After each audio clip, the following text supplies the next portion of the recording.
and we are live. Everything looks good on my end. How are you doing? Good, good. How are you doing? I'm doing well. This is the fourth episode. 4 weeks. We did 4 weeks, and it's been fun. And I can't wait to do another 4 weeks. And I'm happy that you're here. Just checking in with the chat. You guys can hear us all out Yeah, there. It sounds good on my end. Let's see what you guys are saying out there before we get started. indeed. Yeah, how's everyone doing in the chat? All right. All right. Our level's coming good. Everybody coming in sounding clear and Yeah, balanced. Yep. Okay. yeah, We can you hear. hear? All right. Excellent. Getting thumbs up. Okay. So, with that being said, uh, month of January is pretty much almost over. Have you still maintained any New Year's resolutions? Did you do anything like that this year? Yes, actually. One of my New Year's resolutions was just to be more organized and consistent, and I've been doing that with a Kanban board, actually, which I've never used before.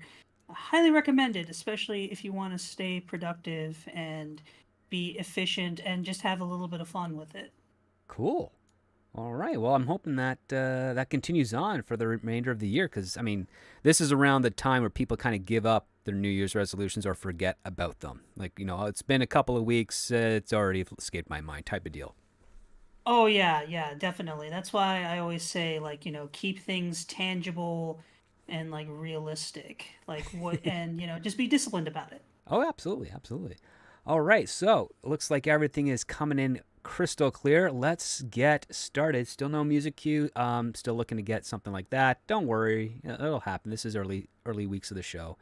We'll figure it out. But let's get started. So, thank you so much, everyone, for joining us today. Welcome to Scripts on Saturdays, the only screenplay review show on the interwebs, discussing scripts both professional and amateur, circulating around Hollywood, giving you, the TV and movie going audience, a behind the scenes and inside track on what writers are pushing and what producers are buying. I am your host, the Script Doctor, and joining me this week is Bayakuya. Did I say that right? Yeah, Byakuya, but Byakuya, like Dracula, but Byakuya. Byakuya. yeah, exactly. Except with cherry blossoms instead of blood. Yeah. All right. Well, I'm happy to have you here.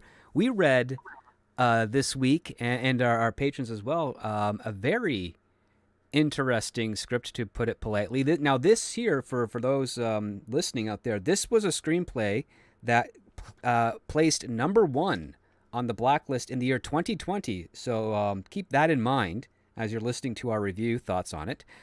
Title is called Headhunter. It's from Sophie Dawson. Now, this is the only thing I've been able to find that this writer has written before. And it placed with 29 votes. So this was not a particularly great year vote-wise when it came to the blacklist. Unfortunately, it was kind of I was kind of shocked by that because usually you kind of want to have things in the high 30s or 40s for this one, but this 29, so that might explain a little bit with regards to what we're about to hear on this show. I'll share with you guys all listening the log line and a little bit of the synopsis for you. So the log line, which I thought was fascinating, we'll get your thoughts on that, Byakuya, is it was a high-functioning cannibal, selects his victims based on their Instagram popularity, but finds his habits shaken by a man who wants to be eaten. That piqued my interest. How about yours? Yeah, yeah. I'll give this script that it has a very interesting premise, specifically, combining like a stalker type, like American Psycho kind of type, with like modern period, with like social media, and then like cannibalism, Hmm. like the two S's. Yeah, social media. Yeah, social media and serial killers, essentially.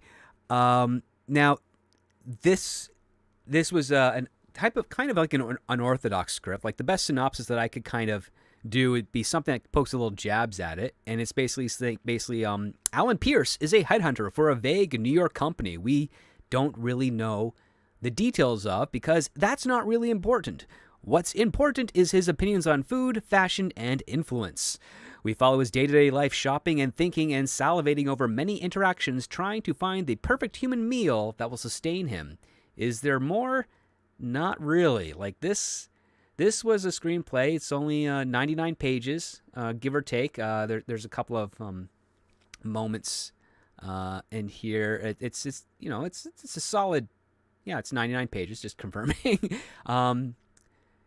It's a weird one. I'll put it to you that way. What were your first impressions, Byakuya?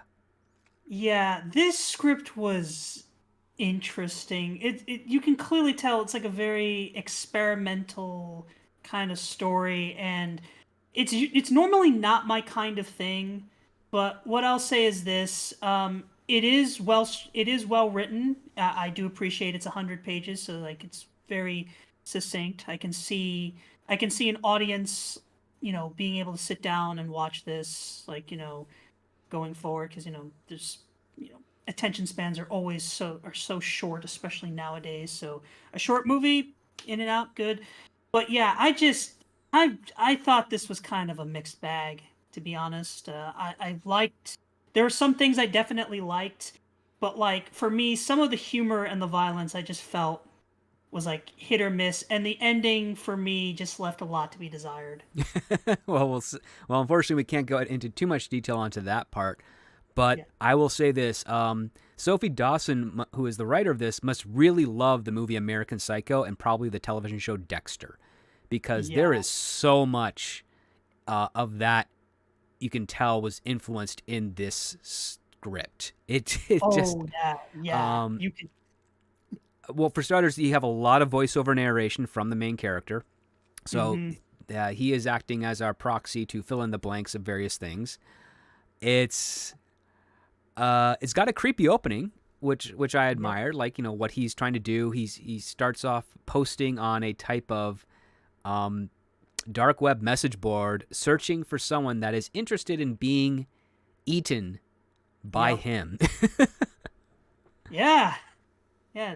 That was definitely a really like stark opening, being Mhm. like, all right, we're just gonna jump right into the thick of it, which I appreciate stories that just do that, and we just understand everything. And then also too, I just something I really liked about the main character was that the script did a pretty decent job during the early pages, really establishing like who he is, like what he wants, and like some of the lines of dialogue I thought were like pretty good.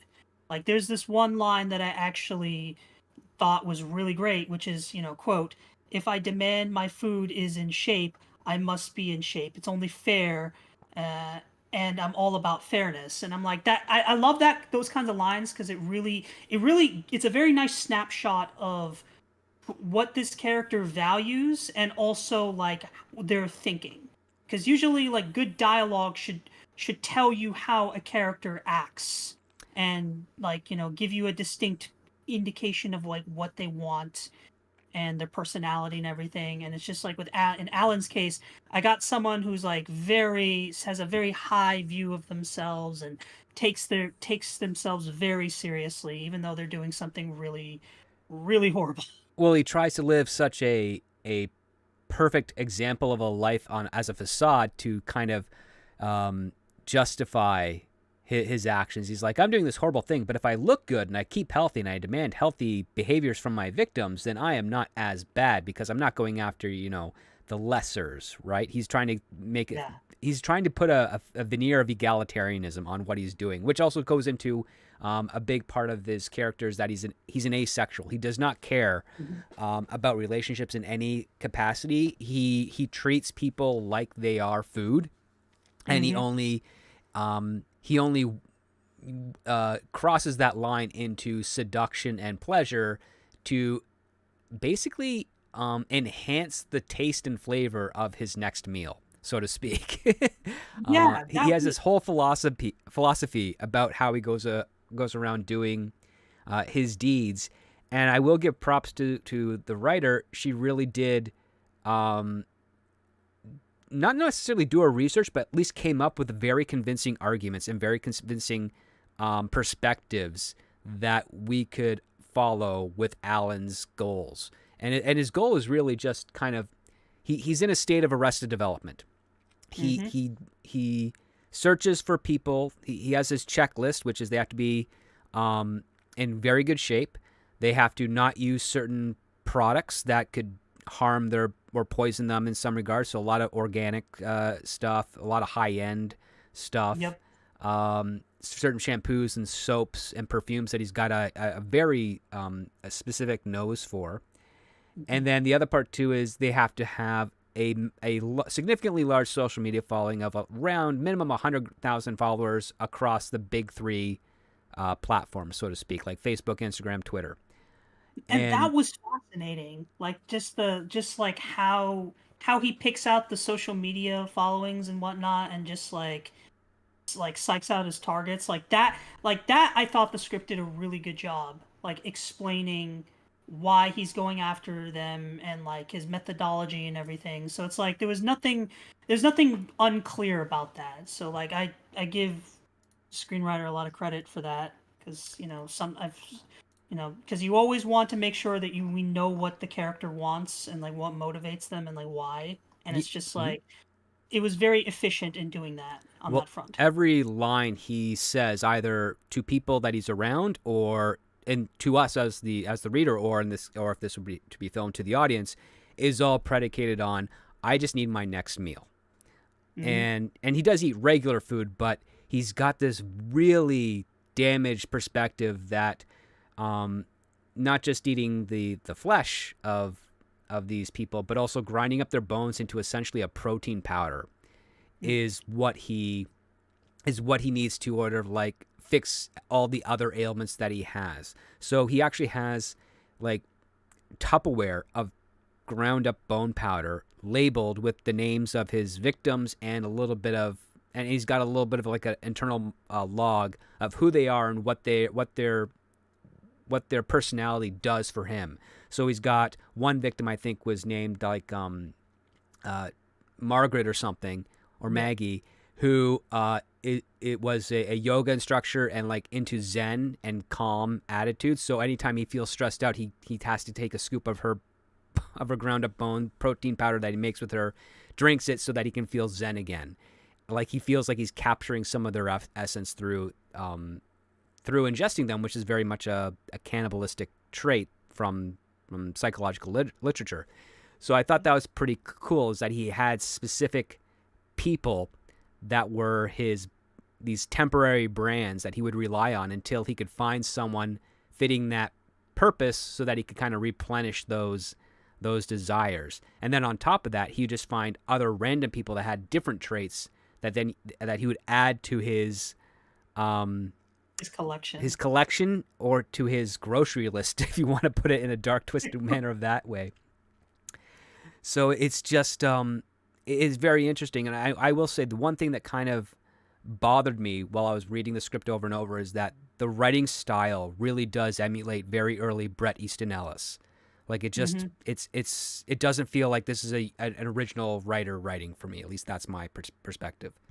Yeah, like I got a lot of American Psycho vibes from this. And I understand like wanting to do like a homage to like films and stuff like that, but it's like, I think it also matters. It's like, can you inject your own style? Because like, there's plenty of like screenwriters out there who, look up to specific writers and everything. And I think that's a wonderful thing. But it's like it's important that you really put your own foot forward and like forge your own path. And it felt like this script, like just from a premise and pitch, like it's good, but like yeah, I got too much like American Psycho vibes, and I just wanted a little bit more of the writer themselves, if that makes sense. It really does make sense, because one of the things I was kind of waiting for as I was reading along the script, was more of what that log line set up, which was that we have this one character that kind of throws him for a loop because he actually wants to be eaten. Like that's Hmm. his gimmick. And that should be something that's a bit more frequent, and also providing stakes and consequences towards Alan as the main character. But we don't get any. Like it's really, he's just there. He throws him off. He's like, no, the only reason I'm not going to eat this guy, and the guy that comes up to who wants to be eaten is named Damien. And the only reason he doesn't want him is because he has no social media presence. And he kind of Yeah. doesn't like his personality, but primarily it's because he has no social media presence. which I thought that was kind of funny. which Like it's just his like deal breaker. Like it's the weirdest thing. It's like it's his deal breaker, and but everything else about him is exactly what he is looking for.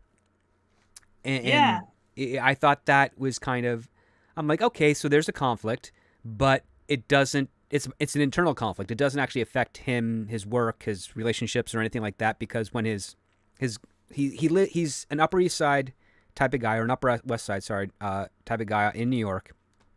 He has his own perceptions of what New York life is like. He spends a lot of time going to some high class store, specifically a tailor, and gets very expensive suits that make him feel better, and sometimes gets gifts for something that I don't know if, yeah, I don't really want to talk about those details, but let's just say he has certain trophies in regards to his collection of people. yeah, And he interacts with them in rather normal ways, like talking to ways, like he's not perverse ways or anything of that nature, because again, he firmly solidifies himself as an asexual, but he does use sex as a means to disable his victims.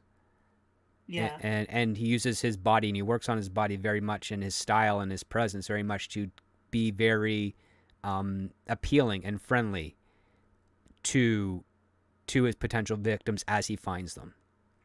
Yeah, yeah, that was something, yeah, I really liked too. It's like you really got a sense of like Alan's life and just like his modus operandi for like picking victims and like why he does what he does. Like that, because for me it's like if I can understand like why a character thinks and acts the way they do, and it's all like consistent based upon like pre-dialogue actions, like that's the making of a good character. Like because like I've seen plenty of shows and movies where like that, like the writer just doesn't do the legwork for that, and Mm-hmm. it just there's nothing to cling on to. So like I'll give the writer here, she did a really good job with like Alan and like just understanding what he was trying to look for. um Well, I mean, that the thing said is, it was brilliantly done because you under well, he establishes why he's looking for it, or that what he benefits from it. But it's got this. It also defines his flaw, which is the fact that there's no real justification for it. Like that's the other. He's Mhm, just doing it to do it because he can, which is mhm, what we have here is we're following a villain up in the story. mhm. Yeah, yeah, yeah, like I said, it's a very American Psycho. You can clearly see the American Psycho slash Dexter influence here. And yeah, I liked a lot of those parts, but like I know for me it just it's it it's a story that can easily see with like a few tweaks and just like a bit of a polish, like something that could get audiences in, especially people who are like fans of like American Psycho or like Dexter or something like that. Uh, I would agree in one regard. The problem that I had is that it was still relatively derivative. I mean, in the movie American Psycho, we have that scene in like the vice president's boardroom where everybody is showing off their business cards, and we get Hmm. something very similar to that with their iPhones, Yeah, and just it's just blatantly, like, you can call it an homage if you want, but it feels way more like it's just hitting the checkbox of, yes, at around this point in the screenplay, this is what happened in American Psycho, so I'll do my take on that. And I yeah, think that's one of the bigger failings for me of this script, is that I kind of felt like I was ahead of the game in regards to where the social cues and where the beats are going to be for this character. And even though it is well defined and maintained, which is, I mean, you got to tip your hats to the writer on that. Um, he is constantly in arrested development, and every time he freaks out when he has a setback, I'm not seeing any consequences externally that could actually put him in jeopardy, and that's a big problem. It's like, well, okay, he's freaking out because he's, for whatever reason, um, not feeling well, uh, even though he's like eaten a couple of people recently that are supposed to help cure him of whatever psychological ailments he has.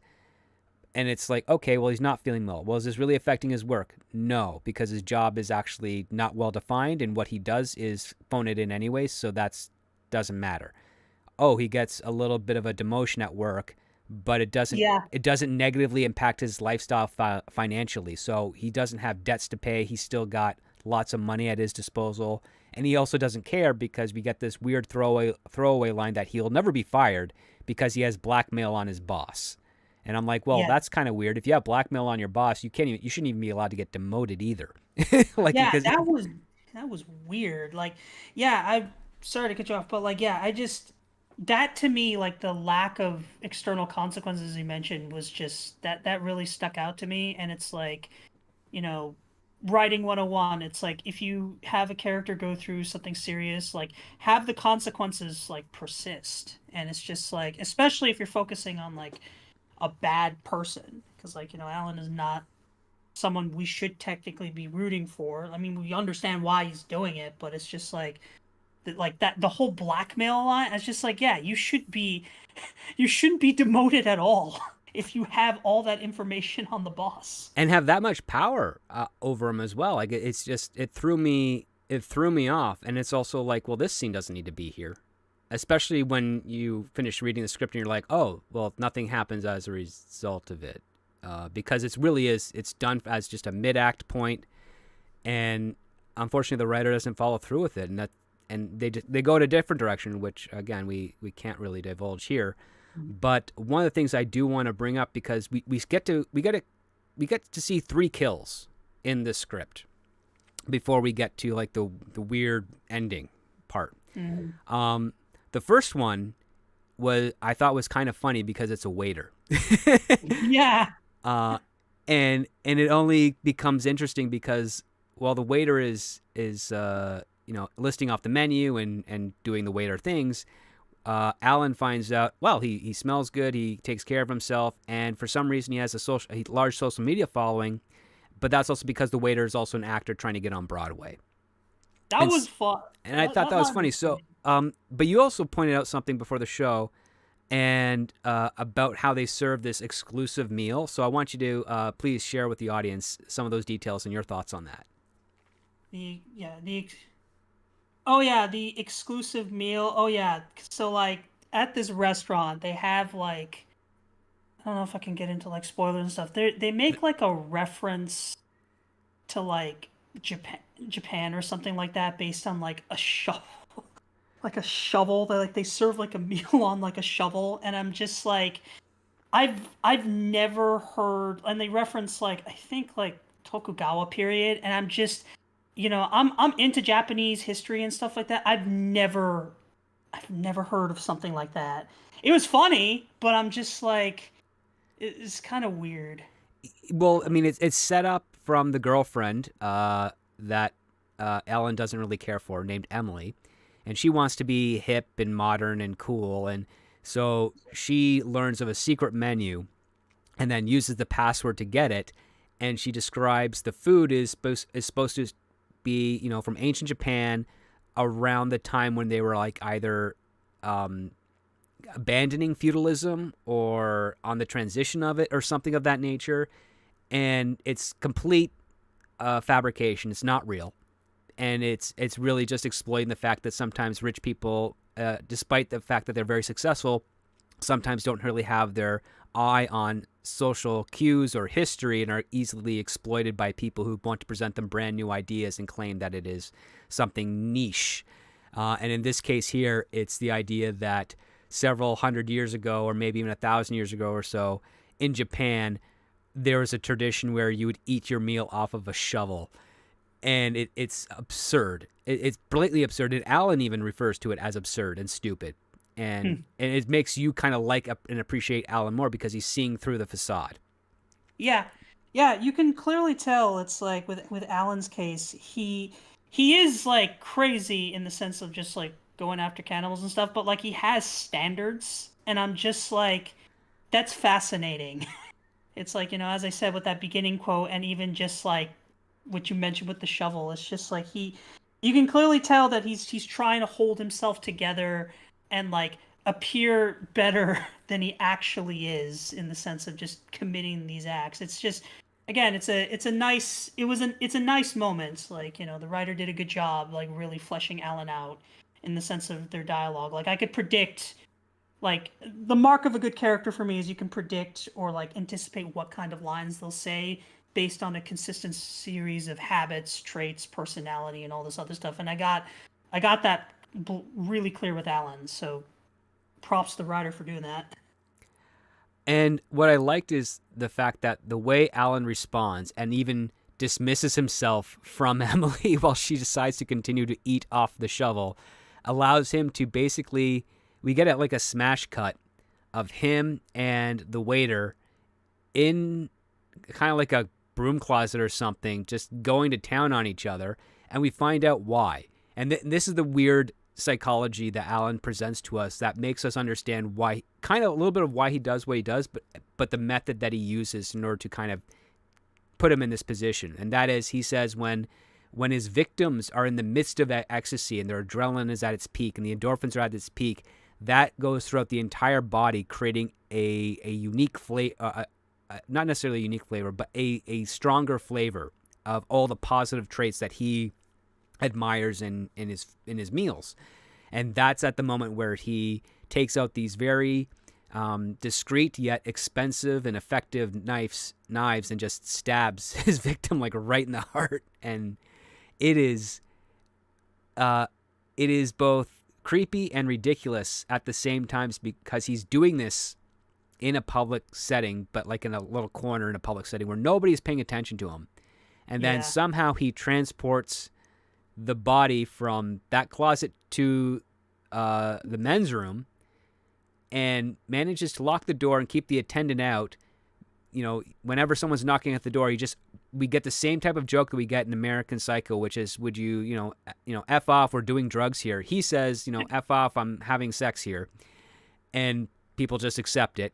And what he's ended up doing is he's like dismembering the body in this public men's room and putting the parts in a Louis Vuitton like satchel, like a big one that apparently can hold body parts. Yeah, like how big is that bag? Like how big is that bag? And it's, what's interesting is that there's descriptions of blood and how the limbs fall and whether it's juicy or a little bit more dense and substance and muscle or what have you. So, I mean, the writer has fun with the descriptions there to really paint a good image. And I can understand why people reading this kind of grasp onto this script, because the use of language and descriptions are quite effective. I mean, as we've said for the last little bit here, the skill set with regards to the writing, even though it does echo a great deal of Bret Easton Ellis, it is strong. It's palpable. You can picture it in your head, and it flows fairly well. But some of the choices just seem, again, like this feels like another movie, maybe a cousin of American Psycho of sorts, because it has so many familiarities to it. Yeah, I'd hate to use the term like new Coke, because that would feel like it's undercutting it. But like, it's more so like the knockoff of American Psycho, like like those toys where it's like, you've got like Hasbro, Mattel, but then you have like those fake ones that are made in like China or something like that. It's a little bit like that. Some of the writing. Yeah, it feels like the concept is interesting. The flow of the writing is fairly strong, but I'm not seeing anything that sets it really apart from the influences that it's drawing from. Like, that's what bothered me with it. And that's kind of a disappointment, because the premise is interesting. I wanted to see more interactions of this guy. Okay, we see his first kill, and then we see his pretentious girlfriend and all the weird ideas that she has with regards to being chic and interested in stuff. And when he's finally done with the waiter, so to speak, and he's back at home with his girlfriend, who has apparently not noticed or cared that he has this stuffed Louis Vuitton bag with him. What's in there? There's no room for a joke where he's like leftovers, but no. What she's just doing is saying, like, we need to we need to expand our relationship. She wants to do like a throuple type thing. She wants to get a third person in the bedroom and maybe a little bit into the relationship side of things because she just feels like she's not living enough. So this is a very 2020 idea. Um, Yes, the relationship. Like let's engage. Let's redefine our relationship by doing something like crazy. And it's just like, yeah, this feels a bit dated. yeah, I mean the funny part is like Alan doesn't really care unless he can pick some of the people because he's like, oh, this could be a good opportunity for me to get my victims. Um, but he completely doesn't take into account that Emily's got her own agenda as well, and her agenda is really just pleasure. She's not interested in leaving Alan at all. Hmm. um, she just wants to do this to say that she kind of does it, and so we have this subplot of her finding candidates to interview, and one of the candidates ends up being Damien, this guy who not only answered Alan's in search of cannibal ad, but also found out Alan's name, which wasn't posted in the ad, and kind of scares him a little bit as a result of this. And after he deletes the ad and then tries to block Damien, Damien is one of the three candidates that Emily has selected to be part of this throuple relationship, two women and a guy. And Alan is, of course, freaked out. But Yeah, it doesn't go much further than him just being freaked out, which disappointed me. yeah. You would think, because like you would think with him being so like really regimented and like systematic in how he approaches his victims and stuff, that like something like Damien doing that like should have like really rattled him or like put him on significant alert. Like I Mm-hmm. wish that there was more. I wish there was more that they could have done with that because like their conflict was actually one of my favorite parts about the script. It's just like their back and forth, and I'm just like, you've got something there. Like push that forward.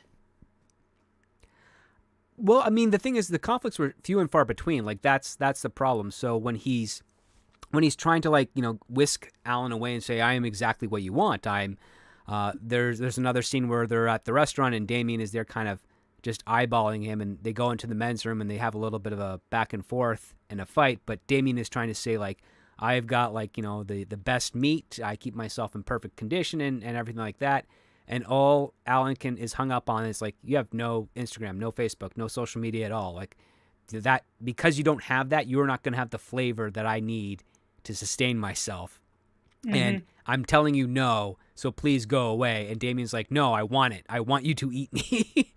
And as absurd as that kind of is, it doesn't go any further than that. It doesn't go beyond that aspect. Like Damien doesn't show up to his work and compromise his job. He doesn't manage to find a way to steal his girlfriend or compromise his finances or perhaps point the police in his direction because he has killed a couple of people and eaten their bodies. He does nothing at all. He is a red herring of conflict, which is really disappointing given the fact that you have two people with the same goal, but one's flaw is also another character's advantage, and it's like you don't really explore it to its fullest extent.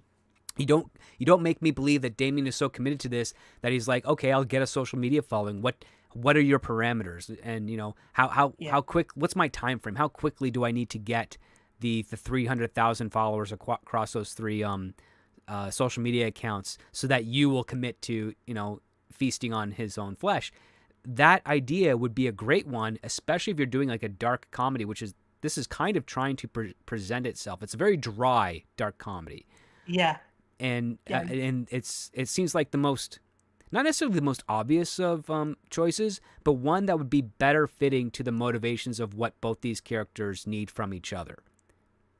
Yeah, yeah, I definitely agree. Yeah, I would say integrating Damien more into the external conflict and just causing some significant consequences would have definitely strengthened those bounds because the inner conflict was there. It's just you gotta showcase how that reflects on like his job and everything like that because that's the mark of like a really good story is like when the inner and exterior conflict are kind of like threads that are interwoven, like they're so they necessitate each other, and it really thinking about it, it's like this strip really feels very segmented in that regards. Like you got a lot of the inner conflict, but the exterior conflict, I don't know what the word I would It's use. very Probably divorced. thin. Yeah, it's very Yeah. divorced from the inner conflict, and the inner conflict is really just, oh, he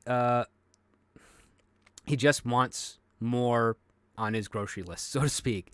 I mean, Hmm. after he kills the waiter and gets his parts and powders in order for that, the next person he sees two people that kind of pique his interest. The first one is a new hire at his office who only goes by the name Perfect Head because she has a perfect head and of course a fantastic body. And one of the things that gets him really, like, gets his motor really going is that she has over 1 million followers across all these social media platforms. Like, she'll make one post on the internet, put her phone down, and then it will vibrate for 5 minutes, almost sliding off the table with all these notifications from interactions of her post. And that just makes Alan go, yes, I need her. Yeah, And which was funny. Like it's just like I'm like, yeah, I can see. He's like prime target.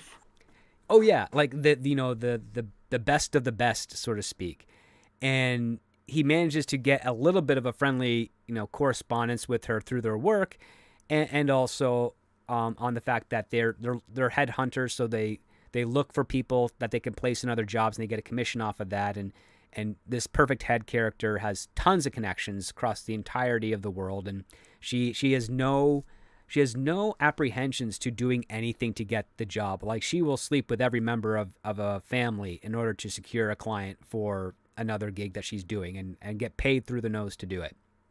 And Yeah, it's some of the lines she said were pretty funny, and I'm just like, I could see you get the right actor for the role, like that could like she could be be a a knockout. oh yeah, it could be a juicy performance. And the other part too is it plays into a lot of the it plays into stuff that's actually quite comical, like things that are literally absurd that you would find only the craziest of craziest would believe it's real, or believe it so much that they want to do it themselves but can never find a way to actually do it or do it authentically.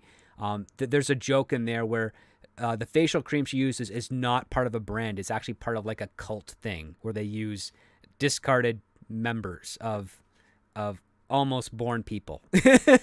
Yeah, And it's worded in such a way where you're like, that is very absurd. Like, and he never smelled it before, but now that he knows, now that she gave him like a name of what it is, he's like, I now recognize that smell. And it's with a sense of authority that only a moron could have when he yeah, when he does it. And I like the dryness of that humor, because it's like, well, why? Who would come up with that, and what proof does it actually hold to really be a thing? But it is kind of playing into the paranoia of some underground black market stories circulating New York and L.A., and it's done so with a very dry perspective on it. yeah. It's yeah. You can clearly tell that like there was some jabbing at like the east, like what is it, east west side, or like Coastal these cities, yeah. the coastal cities, and just like how crazy things are there. And it's like in the right, like if this story wasn't so derivative, it's like you could really exploit that to its like full potential, because it's like, because I know like American Psycho, I know was the guy created it, the author created it because it was a commentary on like that scene. Hmm. And it's like I get the sense that the author who wrote this was kind of familiar with that scene, and it's just like you're like 50% there. You just need to inject it with like your own voice, and like really like sharpen this, cuz like again, it's just like this script feels like it's 50% there. If I could put a number to it or something along those lines. Kind of Like it's undercooked, yeah. yeah, like Which, I yeah, mean, is funny considering the subject matter is about eating. Um, it's still a little raw, and I mean, it does play into that. Like, it's got its own scene where, like with American Psycho, it's a commentary on uh, useless corporate assets, so to speak, and how much money is being thrown around, and the power that it can bring, and the disillusionment that comes with so much access to wealth and power without understanding what that actually entails. And it's like you're when you have everything at your disposal, life gets boring, and you actually end up having to escalate your own vices in order to get a sense of meaning in life. And in this Mhm. case here, I mean, it's playing with the same stuff, but it's just using it more on the social side of things. Like everything is about private parties and passwords and stuff of that nature. Like there's this one scene where he's like one of the three candidates that his girlfriend has selected.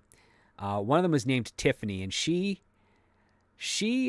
lies about her image on social media. She uses tons of filters and things to make her look better looking than she actually is. Yet she gets some pretty decent interactions, which kind of freak Alan out. And while he's in the midst of finding another victim that is a fitness model, because he's running out of fitness powder essentially, Yep. and he's at this exclusive penthouse type party, and he's trying to make his way to her, and Tiffany shows up and just kind of throws a wrench in his plans. And Some of her lines were really funny though. oh yeah, like she has no idea what's going. She's not up to date with anything. She's just all about the followers and what she's doing. She doesn't pay attention to people. She's always on her phone, and it annoys the heck out of Alan, which is ironic because for a guy who cares so much about social media presence, you really do need someone that is able to interact on social media enough to garner such a presence, which means you're on it a lot. Hmm. And I was like, okay, so that's some irony there. And what ends up happening is that he freaks out at her. He manages to secure her into a washroom, and he sets up uh, basically a new filter. He's like, I can help you download a brand new filter that'll just really show the world that you how amazing, how great you are. And that new filter is essentially he just calls it death. Like he just stabs her right in the chest, and then tries to get her to take a selfie to post it on her Instagram. And then what weird is that she's getting replies asking her what type of makeup that is using, and it's like referencing something from a celebrity, like maybe a Gwyneth Paltrow or a Alyssa Milano or something like that. Yep. And Alan's just, replying as hers, like, I don't know what that is. And then they just keep on saying, well, you got to tell us what it is. What it is? And he's like in the bathroom trying to chop up this body, while also responding to her to her social media stuff, like all these posers and whatnot. And I'm like, this is really weird and dry. And Yeah. and it's like, what's he gonna do with the body? And then he gets guilty because he's like, well, I won't eat her, but I can't do anything with her. And even then, he even entertains the idea of like putting it into a bag and marking it for goodwill. And he's like, no, this is too horrible for goodwill. And I'm like, okay, the tone is now kind of straying a little bit away from what has been established so far. Yeah. Yeah, you do raise a good point about the tone. Like that moment was, you could argue, was kind of tonally a bit off. Like, yeah. Like it's yeah, it was just, it was weird and stuff. I mean, like the kill itself was like funny and everything, but it's Mhm. just like, But it's yeah, like, it's was just, it authentic to what we'd seen so far at this point? And I would argue probably not. yeah. Yeah, that feels like something you could easily do like a redraft of, like to be like, if you really want this to be a little bit more serious. I don't know how you would fix it per se, but like, I don't know, like it still was good in the sense of like Tiffany, with like, Tiffany and everything like that, because you could tell that like I was just getting really annoyed and everything, and it's just like it's one of those cases where it's like she you could see the death flag waving. Yeah. I mean, what's funny is that he actually tells her, "I will kill you," and she's like, "Oh, that's funny," and it just doesn't register with her, and that's a conversation that kind of comes up later with other characters, but we won't get into that point yet because one of the other interesting kills that I wanted to address, which I thought was actually a bit more in line with the tone, and but also had a little bit of laughs, was the character, a new character introduced named Jessica, because he's looking for this new fitness powder and whatnot.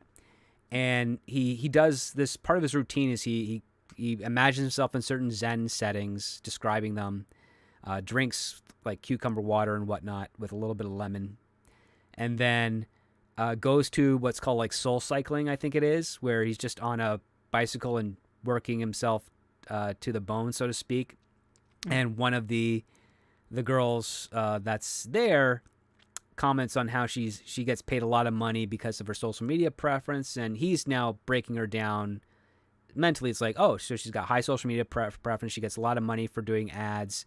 Her body looks very fit and good, and what he smells on her is all the right smells. So he's like, this could be a good victim to replenish my fitness fitness section of his fridge. Put back in comedic balance, Yeah, so put to him speak. back in like in balance. And so when he approaches her, he's like, "Hey, do you want to do? I represent an agency that can hook you up with Nike." It's like, "Do you not a lot of girls? Do you know what a lot of women would do to be in your position?" And she just says something very lewd but kind of seductive, and you're like, "Oh wow!" And he's thrown aback by it too. And he's like, "Well, this is going to be a little easier than he thought." And so you get this sauna scene where they're again going to town on each other, and right at the moment when he's just talking about, okay, she keeps talking, she keeps trying to do this other stuff. She wants him to film the encounter so that she can put it online, and he's like, no. Yeah. Which is the only thing that's kind of slightly different than American Psycho, because that's one of the things that Patrick Bateman did, is he liked to film his actions. So I mean, that's the writer's attempt at trying to say this is not like American Psycho while being very still American Psycho.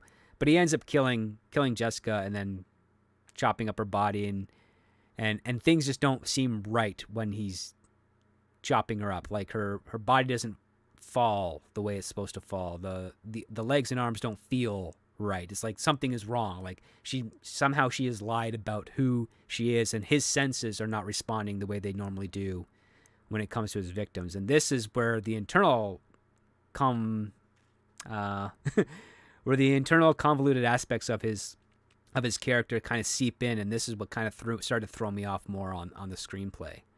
Yeah, towards the end was where I felt like it really kind of fell off, like especially after that point, because like that kill itself was cool. I liked seeing how he's like struggling to like cut the body and everything like that. Again, it's just very clinical, but like, yeah, the last few stuff afterwards, it just did you get the sense that there was a bit of a disconnect? Yeah, yep.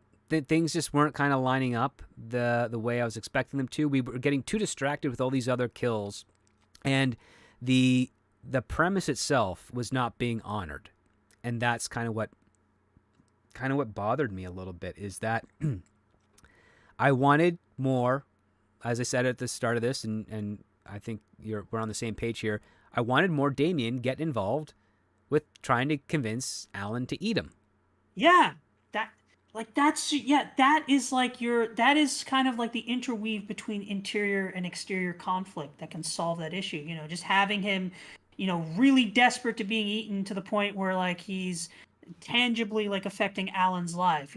Girlfriend, job, whatever the case. Like whatever Preventing the him from writer. getting other victims. Like, that would be something too. I would love to have seen just some type of conflict here that would make this more interesting.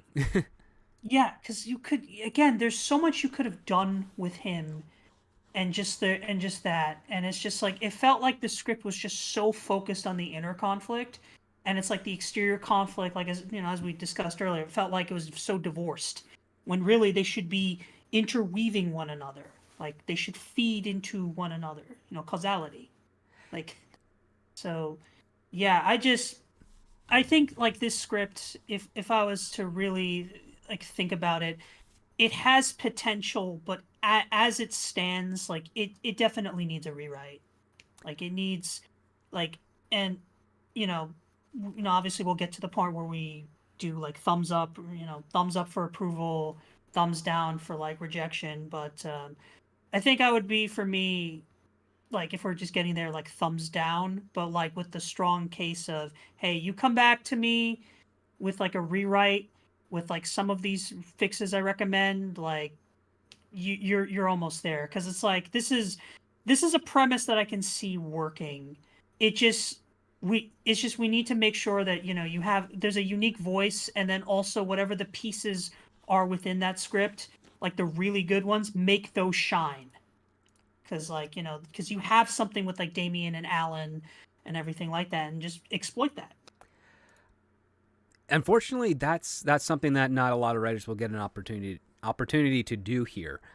And this one here, I think, I mean, got a little ahead of ourselves, but that's okay because I think we're kind of, going through as much as we can, because again, this script is really simple. There's not a lot of real characters overall. Because it is so focusedly displayed on Alan. All the other characters kind of come in and rotate through. We're never in really a scene with anyone more than 4 characters at a time, so it's pretty easy to balance. And it's a lot of two-hander scenes. A lot of Alan by himself, Alan with his girlfriend, Alan with Damien, Alan with Perfect Head, Alan with a victim. There's not a lot of bouncing between other characters, other narratives, and what they're trying to go for at the time. So it's very minimalist that way, which means that it's also lacking a lot of substance, and you don't necessarily can make that up by adding in more characters into a scene, but what you really just need is a lot more conflict, and that's one of the things that this is really avoiding. It's got, I mean, I know you like that one apartment joke when he gets really upset after seeing Damien and the other two being interviewed for part of the throuple that he's not even interested in doing. He storms out of his apartment, then he gets back in and then tells everyone else to leave. That's a very old joke. Like, that's 10 years old and 10 years too late on top of that. It's like I've seen that in tons of sketch shows. I've seen it in TV episodes. I've seen it in other movies. It's not original, especially considering the fact that Sophie Dawson, the writer, is trying to give us what I would argue is a fairly interesting and original premise, but the execution just, it's trying to take this premise and put it over top of an existing story that a lot of people are familiar with and try and pass it off as new. It's kind of like it's like Hannibal Lecter wearing the face of his victims and saying he's not Hannibal Lecter. That's kind of what this script is to me. Yeah, I can definitely I can definitely see that. And as we were talking about, it's just insert a little bit more of her voice, and just like stop trying to like copy necessarily like American Psycho or Hannibal Lecter and stuff like that. Because like I said, the premise is it's a golden premise. You can do a lot with it. Just work and do it. And it opens up to a variety of different tones. Like, you can be flat out absurdist comedy. You could be dark satire. You could be a little farcical, or find a nice little clever balance between all of them, with the ideas like, well, why does Damien want to be eaten? Like, what's his motivation to do it? What's causing him to be this way? Because we never find out. Yeah, that was disappointing. I'm just like, you could do a lot with that. Like, why does he want to die? Like, what? I know, especially considering like how perfect he's described and how awesome his life is, and he has a ton of money. Like, they talk about how he has gold buttons on his boxer shorts. Like, that's how expensive, that's how rich he is. This Damien character, and it's like, okay, so we have a guy that's got everything in the world for him. We find out he's also a fashion model. He's like on the cover of GQ magazine, and so he's high profile, but he has no social media presence, which still bothers Alan. It's like, this is a guy who's on the covers of magazines, and you're still upset that he doesn't have a social media presence. I'm like, being on the cover of a magazine, even in 2020, still a pretty big social media preference, just not the digital type. Like, it's print social media. Like, he's just being like, I don't know what the word, like pedantic, or just like very nitpicky about like it has to be online, as opposed to like, hey, this guy's already pretty big as it is. It to use an analogy, it kind of reminds me of someone who just doesn't want to try something new, like dish-wise, because it doesn't fit like what they expect from, like, I don't know, like a steak or something like that. And it's just like, don't knock it till you try it. I mean, obviously this context is horrible, like what he's trying to do, but like, Yeah. it's like, it reminds me of a picky eater. Well, I mean, it's funny because he kind of is to some degree a picky eater, and what is interesting is that it doesn't really, like it doesn't go much further than that, and it just feels kind of empty because, as I said before, once we get it well into the second act, and Damien's introduced and the Perfect Head's introduced, and he's trying to go after Perfect Head, and it's not always working out because she's so influential, has such a high class and social status rating that he's always playing catch up to her, which I'm like, okay, that's an interesting conflict. Mm-hmm. Yep. But it just doesn't. Nothing seems to have a payoff to it, and that's the other part too. Like this, we're not going to do into the details of spoilers, but we will say much into the way that American Psycho has a twist. This script also has a twist that does leave lots to be desired. Yes, it does, and it's just like, yeah, it's one of those twists where I'm just like, obviously without getting into spoilers, I was just like, what? Yeah. It definitely. I will say this: the twist itself was probably one of the reasons that allowed the script to score so high, even though I would say the number of votes isn't all that high, all things considered. When it comes to 29 votes on the blacklist for 2020, that's kind of a low year. That's a low score for that year for that to be number one. So, no offense to knock down the writer in that regard. I mean, still scoring top of that list is something to be proud of. But it's the reason I think they didn't get a higher majority, like in the 30s or 40s, as some of the other scripts we have read and some of the other scripts we will read get throughout the rest of this year. This is kind of it's kind of an interesting viewpoint of where newer writers coming into the industry were when they were submitting scripts and trying to get sales, because Sophie Dawson doesn't have any writing credits that I could find. This script did land her representation, so congrats to her on that. Yeah, I don't have any data if she's written anything after this yet, so that's kind of up in the air. But that's also something as a red flag too, because ideally when someone gets to this type of echelon, they have some type of portfolio, a catalog of other scripts that you can find searching around there, other things that they have written and submitted. If we haven't seen any more from her, I would say that's kind of unfortunate, because as we said at the start of the show, her ability to describe things, the imagery she gets across, the fun with language that she uses is actually quite good. It's just the choices and the imagination on the plot and the beats of that plot are really, they feel plucked from other movies, and yeah, I'm not entertained or excited by that.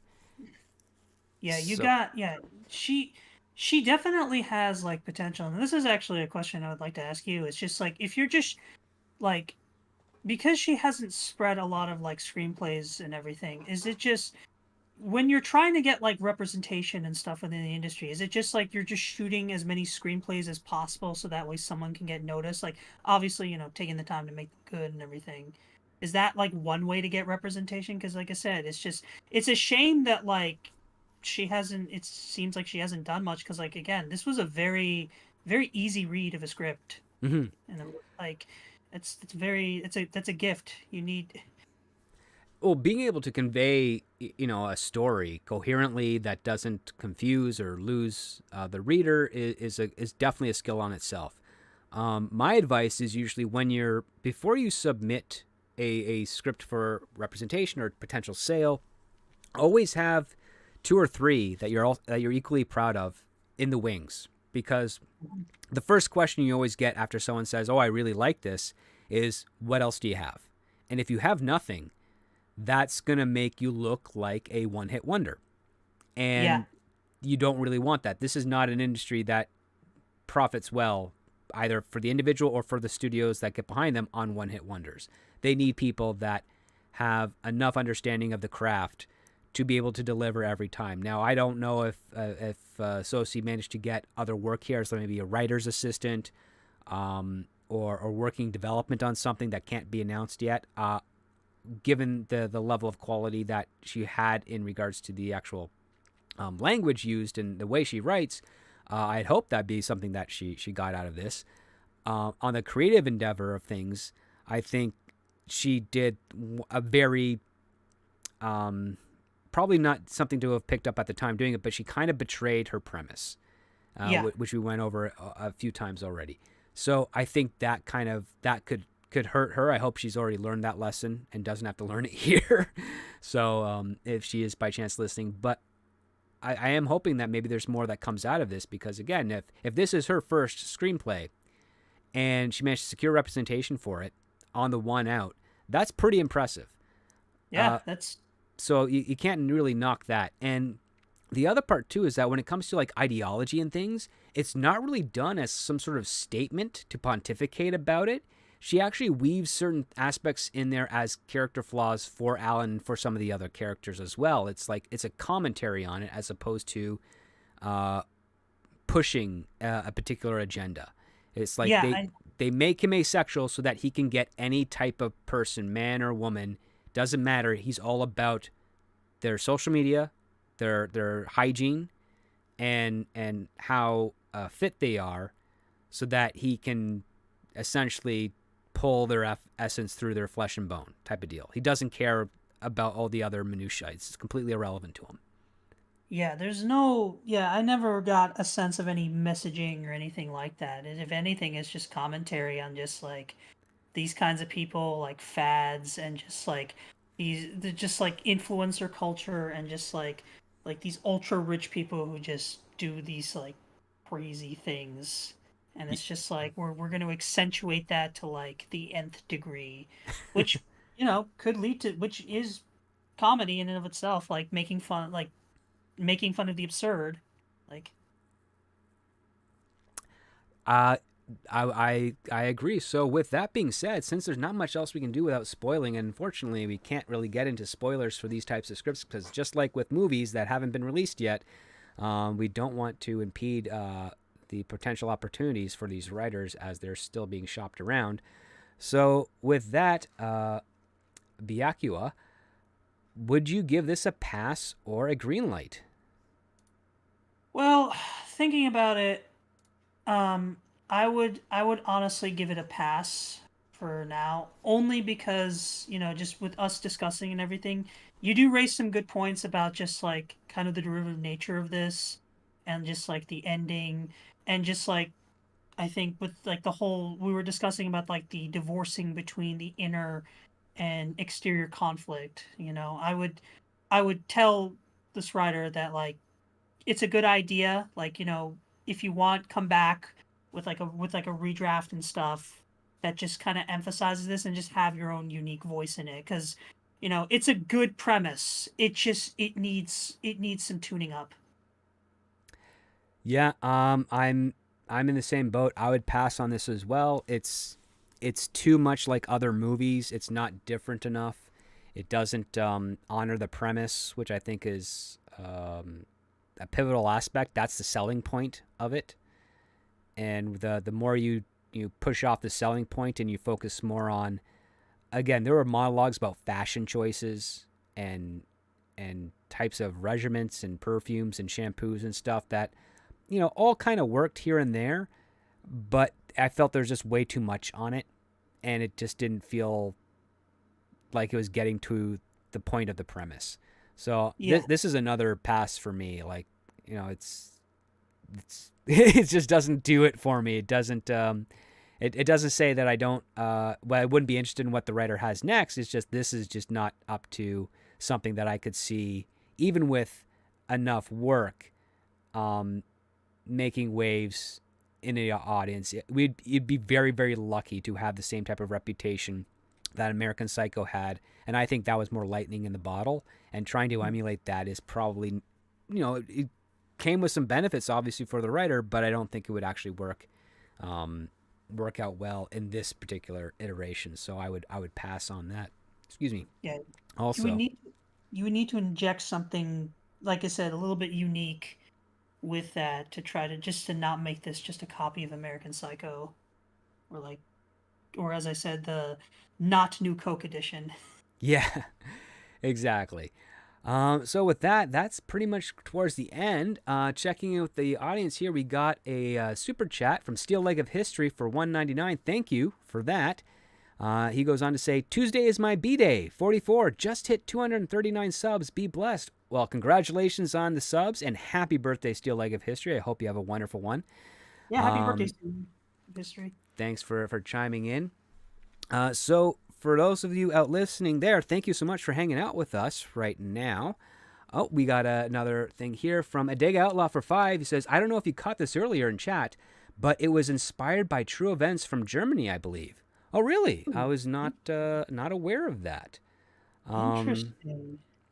Yeah, that's part here because I don't know if yeah, like there's nothing mentioning of that in the screenplay itself, and even in some of my own research, I couldn't find any of that. But that's a fascinating stuff. I'll have to look into because if there was someone in Germany hunting people down based on social media prior to 2020, that's pretty creepy.